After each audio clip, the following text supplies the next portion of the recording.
আসসালামু আলাইকুম রহমতুল্লাহি ওবরকাতুহু। সম্মানিত দর্শক, ডক্টর মোহাম্মদ ইউনূসের পররাষ্ট্র উপদেষ্টা জনাব তৌহিদ হুসাইন সাম্প্রতিক সময়ে একটি টেলিভিশনের সঙ্গে যে সাক্ষাৎকার দিয়েছেন এবং সেখানে তিনি পিলে চমকানো কতগুলো তথ্য উপস্থাপন করেছেন। এই বিষয়গুলো নিয়ে আলোচনা করব এবং হঠাৎ করে জনাব তৌহিদের মতো একজন ঝানু কূটনীতিবিদ, যিনি তার অতি উচ্চমার্গে লেখাপড়া এবং কম কথা বলা, মার্জিত কথা বলা এবং তার যে সততা, এই সততার জন্য তিনি প্রশংসিত ছিলেন, হয়তো এখনো আছেন। এই মানুষটি অলনে ছাড়েন কেন এই ধরনের সাক্ষাৎকার দিলেন? ২ নম্বর হলো যে এই মানুষটি কি করে এই মার্কিন ডিপ স্টেটের যে একটা যাকে বলা হয় চ্যানেল, একটা সিন্ডিকেট, কিংবা ডক্টর মোহাম্মদ ইউনূসের যে একটা সিন্ডিকেট, এর মধ্যে কি করে জড়ালেন? এই বিষয়গুলো নিয়ে আলোচনা করব। তার আগে যেটা বলা প্রয়োজন সেটা হলো, সারা বাংলাদেশে বিভিন্ন কারণে ডক্টর মোহাম্মদ ইউনূস এবং তার যারা সঙ্গী সাথী, তাদের সবাইকে নিয়ে ভীষণ রকম বিষোদগার চলছে। বর্তমান বিএনপি সরকার প্রাণান্ত চেষ্টা করছেন যে কোনো অবস্থাতেই যেন ডক্টর মোহাম্মদ ইউনূসের ক্ষয়ক্ষতি না হয়, জনরোষ যেন তাকে আক্রমণ করতে না পারে, এবং সরকারের পক্ষ থেকে সর্বোচ্চ সতর্কতা এবং আন্তরিকতা নিয়ে ডক্টর মোহাম্মদ ইউনূস এবং তার যারা সঙ্গী সাথী আছেন তাদের সবাইকে হেফাজত করা, রক্ষা করা, সংরক্ষণ করা এবং নিরাপদ রাখার যে প্রত্যয় সরকার দেখাচ্ছে, এটা কি প্রশংসনীয় না নিন্দনীয় সেটা ভবিষ্যৎ বলে দেবে। কিন্তু বাস্তবতা হলো যে জনরোষ এমন একটা পর্যায়ে চলে গেছে, এই জনরোষের কারণে ডক্টর মোহাম্মদ ইউনূসের পক্ষে যারাই অবস্থান নিচ্ছেন তারা জনগণের ক্রোধের মধ্যে পড়ে গেছেন। এই গেল এক। ২ নম্বর হলো যে ডক্টর মোহাম্মদ ইউনূস যে কর্মকাণ্ডগুলো করেছেন, সেই কর্মকাণ্ডগুলো যখন তিনি ক্ষমতায় ছিলেন, মূলত তখন তাকে একজন লোভী, মানি লাভার, টাকা প্রেমী, ক্ষমতা প্রেমী, স্বার্থপর এরকম একজন মানুষ হিসেবে চিহ্নিত করার চেষ্টা করা হতো। এর কারণ হলো তিনি ৫ বছর, ১০ বছর, ৫০ বছর ক্ষমতায় থাকার স্বপ্ন দেখতেন। তিনি রাষ্ট্রীয় অর্থ ব্যয় করে সারা দুনিয়া ঘুরে বেড়াতেন। তিনি এদেশের মিডিয়া থেকে শুরু করে এদেশের যারা জ্ঞানী, গরিব, বুদ্ধিজীবী তাদেরকে তুচ্ছ তাচ্ছিল্য করতেন, এবং বিদেশি, যে কোনো বিদেশি, সেটি যত নিম্নমানের হোক না কেন, গায়ের রং সাদা হলে তিনি পাগল হয়ে যেতেন। সাংবাদিক কিংবা কূটনীতিবিদ বা এনিথিং, তার যে দীর্ঘদিনের মার্কেটিং কোয়ালিটি, জিনিয়াসনেস, যেটিকে আমরা মার্কেটিংয়ের ভুং ভাং বলতে পারি, এগুলো রাষ্ট্র ক্ষমতায় বসে তিনি দেখানোর চেষ্টা করলেন। তিনি তার সঙ্গে ব্যক্তিগত সম্পর্কের ভিত্তিতে আনোয়ার ইব্রাহিম, মানে মালয়েশিয়ার প্রধানমন্ত্রী, তাকে আনালেন। পূর্ব তিমুরের প্রেসিডেন্টকে আনালেন। জাতিসংঘের মহাসচিবকে আনালেন। কাজের মনে কাজ কিছুই হলো না, রাষ্ট্রের অর্থ গেল এবং আমাদের আরো অনেক ক্ষেত্রে মহা সর্বনাশ হয়ে গেল। তো তার শাসনামলে আমরা তার যে ব্যক্তিগত লোভ লালসা, মামলা থেকে তিনি কি করে নিজেকে সরিয়ে নিলেন, কি করে অর্থবিত্ত তিনি রাষ্ট্রীয় অর্থ এগুলো লোপাট করলেন, নিজের বিরুদ্ধে যে সকল মামলা মোকদ্দমার পাশাপাশি যে সকল অর্থনৈতিক সিদ্ধান্ত ছিল সেগুলো তিনি কি করে কর্মকূপ সহ অন্যান্য বিষয় করলেন, এগুলো নিয়ে আমরা আলোচনা করতাম। কিন্তু এই মানুষটি এই বাংলার হাজার বছরের ইতিহাসে এই দেশকে অর্থনৈতিকভাবে শৃঙ্খলিত করে, রাজনৈতিকভাবে দাসত্বের বাজারে বিক্রি করার জন্য এবং ভৌগোলিকভাবে এটিকে পরহস্তে তুলে দেওয়ার জন্য আমেরিকার সঙ্গে যে চুক্তি করেছেন, সেই চুক্তির যে নেতিবাচক দিক যত সামনে আসছে তত বেশি জনগণ বিক্ষুব্ধ হয়ে পড়ছে। এর প্রেক্ষিতে উনার যারা সহযোগী ছিলেন তাদের মধ্যে অনেকে এখন উনার বিরুদ্ধে কথা বলছেন। অত্যন্ত জনপ্রিয় একজন যাকে বলা হয় বুদ্ধিজীবী ব্রিগেডিয়ার সাখাওয়াত, তিনি প্রথম থেকে বলছেন যে তার একটা কিচেন ক্যাবিনেট আছে, এখানে অনেক কিছু হতো তিনি জানতেন না, এখানে তিনি পরবাসী ছিলেন ইত্যাদি। এরপর ফরহাদ মজহার সাহেবের স্ত্রী ফরিদা আপা, তিনিও অনেক কথা বলেছেন এই মার্কিন চুক্তি সহ অন্যান্য বিষয়। এবং সাম্প্রতিক সময় একেবারে হাটে মানে রীতিমতো বোমা ফাটিয়েছেন পররাষ্ট্র উপদেষ্টা জনাব তৌহিদ। এই জিনিসগুলো কেন হচ্ছে? ইট মিনস ওনার সাথে যারা ছিলেন তারা বুঝতে পারছেন যে সামনের যে দিনগুলো আসছে সেই দিনগুলোতে যে রাজনৈতিক বিবর্তন পরিবর্তন এবং জনগণের যে মন এবং মানসিকতা, সেক্ষেত্রে ইউনূস সাহেবের সঙ্গী সাথী হওয়া বা তার সাথে থাকার জন্য যে সকল লোকজন আগামীতে জনরোষের শিকার হবেন, তো সেই জনরোষ থেকে বাঁচার জন্য হয়তো এখন অনেকে সত্য কথা বলা শুরু করেছেন এবং এটা আরও বাড়তে থাকবে।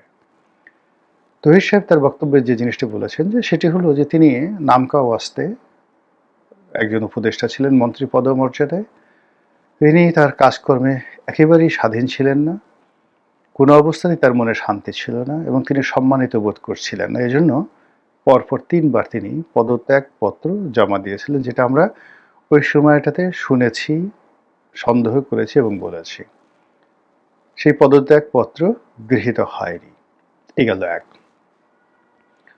২ নম্বরে তার কাছে যখন জিজ্ঞাসা করা হলো যে আওয়ামী লীগের রাজনীতির ভবিষ্যৎ কি, তিনি কূটনীতির ভাষায় খুব সংক্ষিপ্তভাবে যেটি বললেন সেটা হলো আওয়ামী লীগ ফিরে আসবে, রাজনৈতিকভাবে ফিরে আসবে, ক্ষমতায় ফিরে আসবে এবং আগামীতে যে নির্বাচন, এটা কি ৫ বছর পরে হবে, মধ্যবর্তী নির্বাচন হবে, নাকি যে কোনো সময় হতে পারে, এটা উনি অবশ্য বলেননি। উনি যে কথাটি বলেছেন যে সামনে যে নির্বাচন আসছে সেই নির্বাচনে আওয়ামী লীগ অংশগ্রহণ করবে, দ্যাটস অল। সারা বাংলাদেশ এগুলো নিয়ে ভীষণ রকম আলোচনা চলছে। এই বিষয় নিয়ে আর নতুন করে কোনো কিছু বলার দরকার নেই। আমি যে বিষয় নিয়ে গিয়ে বলবো সেটা হলো মার্কিন যে ডিপ স্টেট, একটা অসমর্থিত খবরে আমরা যেটা দেখলাম যে মার্কিন যুক্তরাষ্ট্রের যে পররাষ্ট্রমন্ত্রী বা প্রতিরক্ষা বাণিজ্য মন্ত্রী কে একজন যেন, মার্কো রুবিও সম্ভবত, উনি সম্প্রতি ভারত সফর করেছেন।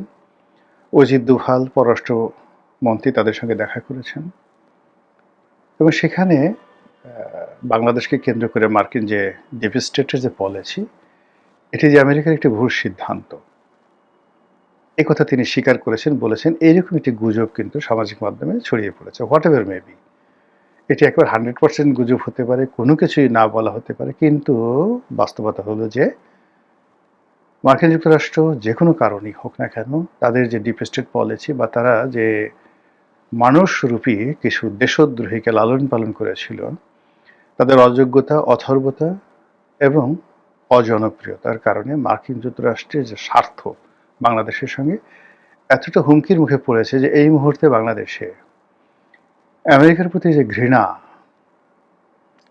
এরকম ঘৃণা রাজাকার আলবদরদের উপরও পড়েনি, এরকম ঘৃণা পাকিস্তানের উপরে হয়নি, এরকম ঘৃণা ভারতের উপরে হয়নি।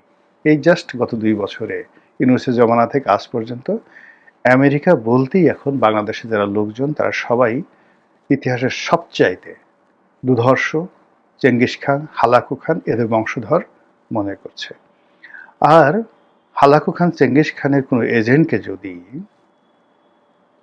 আমজনতা পায়, বাগে পায়, তাহলে কিভাবে যে তারা ডলা দেবে, মরিচ ডলা দেবে, এটা বোঝার জন্য রকেট বিজ্ঞানী হওয়ার দরকার নেই। এটা আমেরিকাও বুঝে গেছে, তার লোকজন বুঝে গেছে, ফলে এখন যে যার মতো করে এখন বক্তব্য দিচ্ছে। এখন আমার কাছে মাঝে মাঝে প্রশ্ন হয় যে এই মানে আমেরিকার যে ডিপ স্টেটগুলো, এটা কিভাবে অর্গানাইজ হলো? আপনি লক্ষ্য করেন যে ডেইলি স্টার এবং প্রথম আলো। আমার কাছে যেটা মনে হচ্ছে যে এই দুটো পত্রিকা এবং এই দুটো পত্রিকার মালিক পক্ষ এবং সম্পাদক, তারা এই বাংলাদেশে অনেক কিছুরই নাটের গুরু। সে আগের ১/১১ বিএনপিকে উচ্ছেদ করা, পরবর্তীতে ১০ টাকা কসরত মামলা, উলফা, তারপর -2 থিওরি এবং একেবারে সর্বশেষ ডক্টর মোহাম্মদ ইউনূসকে ক্ষমতায় আনা ইত্যাদি, তার ক্যাবিনেট গঠন করে দেওয়া। এই জিনিসগুলো মানে এখনো পর্যন্ত তারা যেভাবে চলছে, সরকার, তারেক রহমান সাহেবের সরকার যেভাবে চলছে, সেখানে এই সিন্ডিকেটের মধ্যেই আছে। আচ্ছা, খোলামেলা করে আপনি বলেন তো, আসিফ নজরুল সাহেব ধরেন ঢাকা বিশ্ববিদ্যালয়ের পরিচিত মুখ, তার কথা বাদ দিলাম, তার এখানে যে উপদেষ্টা হওয়া, আইনের অধ্যাপক, তিনি আইনমন্ত্রী হলেন। সংযোগ কি, প্রথম আলোতে তিনি নিয়মিত কলাম লিখতেন এবং এই গ্রুপটির সঙ্গে তার দীর্ঘদিনের সম্পর্ক এবং তার বইপত্র প্রথমা থেকে প্রকাশিত হয়। দ্বিতীয়ত হলো ফাইজুল কবির সাহেব, কোত্থেকে আসলেন, ফাইজুল করিম খান, সেখানে তিনি লিখতেন। মূলত তিনি জামাত মাইন্ডেড লোক, কিন্তু জামাত মাইন্ডেড হওয়ার সত্ত্বেও প্রথম আলো এই সিন্ডিকেটের মধ্যে। সিপিডির দেবপ্রিয় ভট্টাচার্য, বদিউল আলম মজুমদার, ইফতেখার সাহেব, যারা ট্রান্সপারেন্সি ইন্টারন্যাশনাল, এরা সবাই এই প্রথম আলো গ্রুপের সাথে জড়িত। প্রথম আলো গ্রুপের আরেকটি সিস্টার কনসার্ন ডেইলি স্টার। তো এই ডেইলি স্টার থেকে যারা সাংবাদিক থেকে শুরু করে অন্যান্য যারা আছেন, তাদের একটা বিরাট অংশ ইউনূস সরকারের মধ্যে একীভূত হয়ে গেল।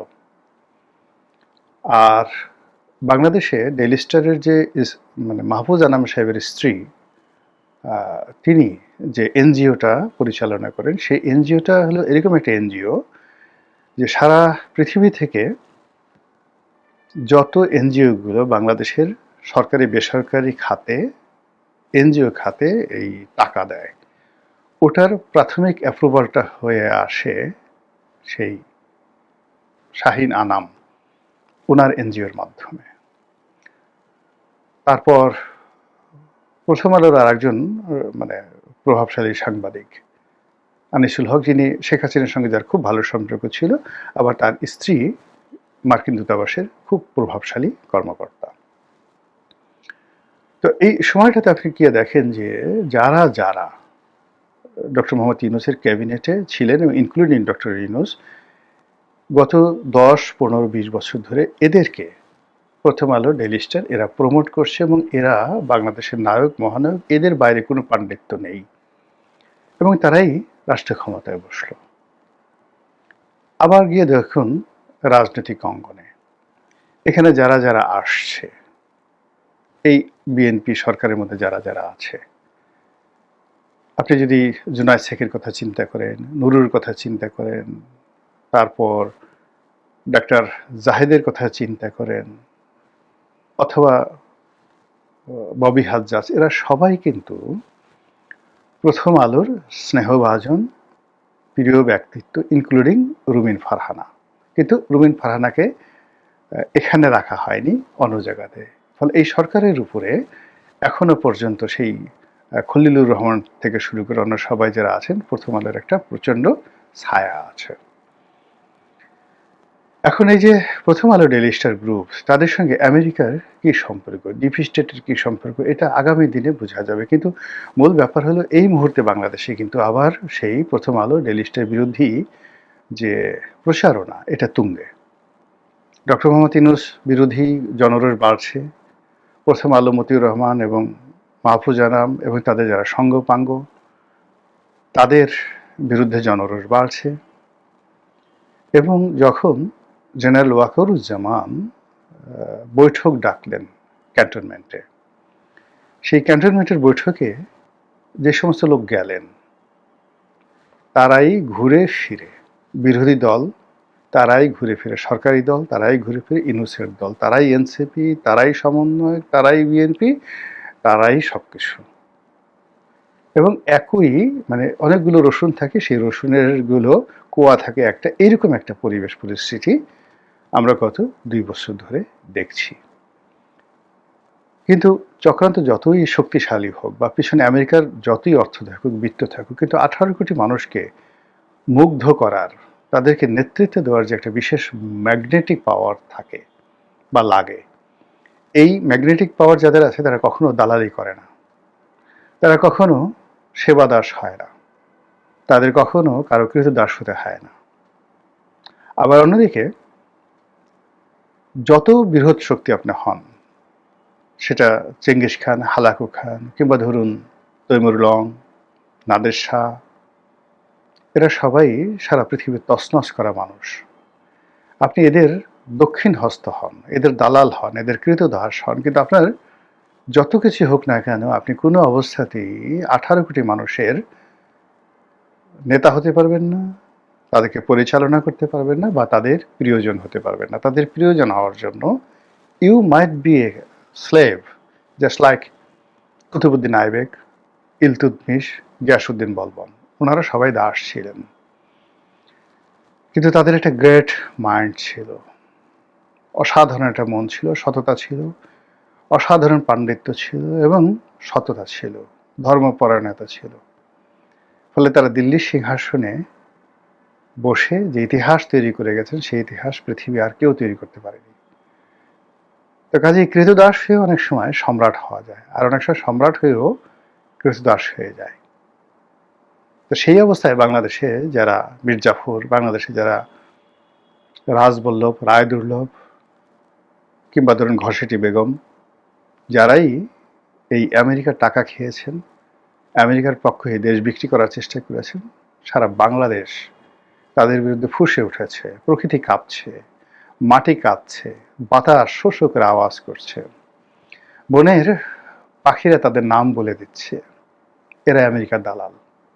আর তার প্রেক্ষিতে বহু মানুষের মধ্যে যে ভয় এবং আতঙ্ক তৈরি হয়েছে, বহু মানুষের মধ্যে সত্য কথা বলার প্রবণতা তৈরি হয়েছে, এবং বহু মানুষ নিজেদেরকে ওই চক্র থেকে বের করার জন্য রীতিমতো পাগল পারা হয়ে পড়েছেন। এবং তারই প্রেক্ষিতে হয়তো জনাব তৌহিদ এই কথা বলে থাকতে পারেন। আসসালামু আলাইকুম রহমতুল্লাহি ওয়া বারাকাতুহু।